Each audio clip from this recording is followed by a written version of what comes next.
Greetings, this is Keen Yofu, Eminem Wingle. I am here today to share with you a topic called Building Resilience by Creating Partnership for the purpose of building resilience. So that's what I'm up to today. I'm up to creating partnership. And the whole underlining theme of this is resilience. So what is resilience? Resilience is the ability to spring back from a situation that's uncomfortable or disconcerting to you, and allows you to recover quickly from a situation, right?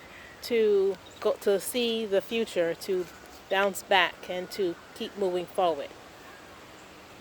Now, the reason why I'm having this discussion is because I'm working on a project in which I'm looking for partnership that's called Resilient Coders of Color.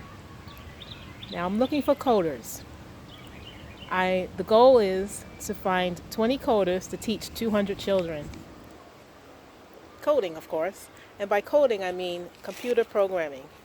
And I'm looking at utilizing the program called Scratch.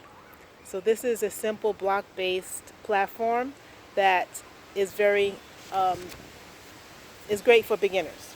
So the children that I am seeking to teach have no experience in coding and not really technologically savvy, but they do like to play games, and I like to capitalize on that as that potential, that possibility, and getting them involved in creating their own program, their own games that they could play with their friends.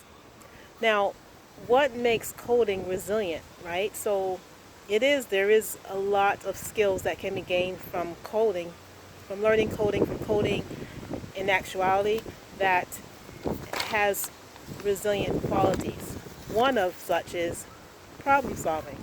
So in coding, you're writing some lines and you hope that they work, and maybe they will. Quite likely they won't, and that's the whole thing. So you would write the lines with the goal in mind, and when you set it to run, that will determine if it works or not. If it doesn't work, it means you go back to the drawing board. Going back to the drawing board means that you have to rewrite some code, you have to change some words around, change some letters around, change some sentences around, think about what's missing, right? What is not working? That's great work for your brain.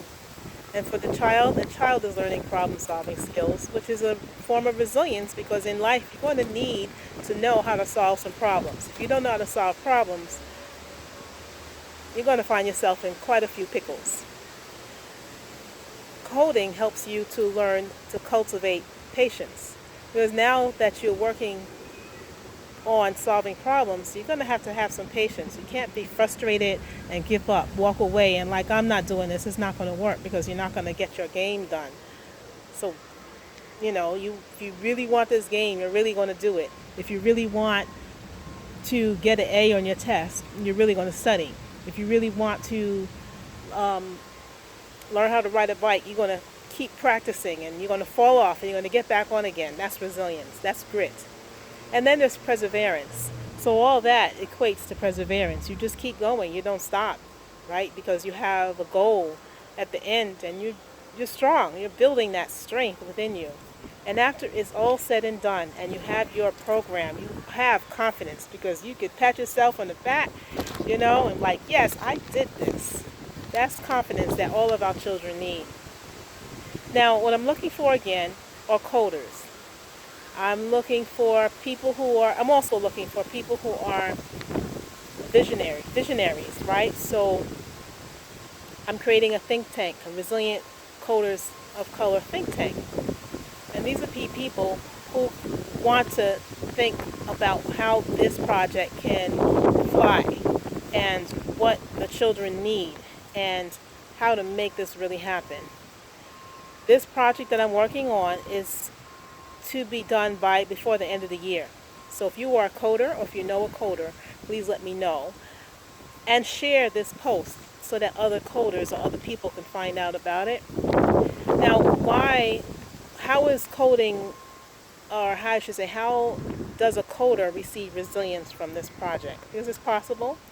Now, when you're volunteering your time, you're giving of a worthy cause, you are giving back. You are putting your attention into somebody who is looking up to you, seeing that you have something worthwhile to share, and you're giving your focus, energy to them, and you're forgetting about what your situations are. So maybe you have a stressful situation, stressful life you're dealing with, but you're not focusing on that now because you are focusing on somebody else.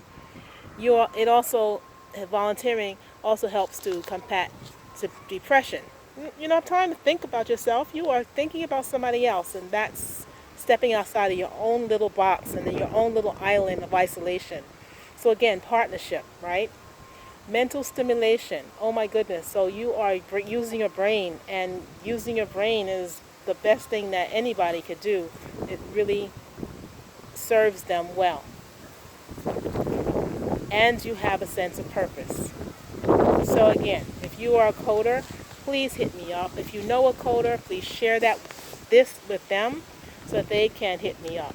And I am looking for coders, think tankers, and children, actually. So again, this is Kim Yofu Emlingwingu. The project is Resilient Coders of Color. And if you'd like to know more information, you can check out my website. It is fighttrauma.com/coders. Will get you to the coding information that I'm sharing with you. Fighttrauma.com/coders. CODERS. And the fight trauma is FIGHTTRAUMA.com. FIGHTTRAUMA.com/coders. And you can fish around the site for other things that I'm doing. So anyhow, it was great sharing this with you. Please do share out with others, and I will see you at a later date. Peace out.